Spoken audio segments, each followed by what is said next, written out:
अस्सलाम वालेकुम। मैं हम मलिक अफजल। उम्मीद करना तो सारे ठीक हो। तो अल्लाह तो कुछ सलामत रखे, खुश हो।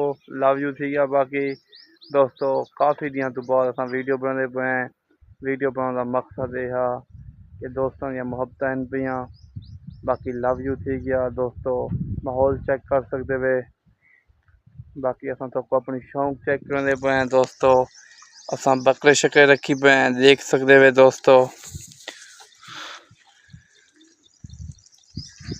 कमेंट दसो बकरों के बारे दोस्तों, क्या ये शौक ठीक है। बाकी लव यू थी गया। सारे इलाके का माहौल चेक कर सकते वे। माशाल्लाह काफ़ी बारिशां थी, मौसम बड़ा ठीक ठाक थी गया। फसलों को माशाल्लाह रंग लग गए, हर पासों हरियाली है पई। बाकी लव यू थी गया दोस्तों, मुहब्बत याद रखे सो।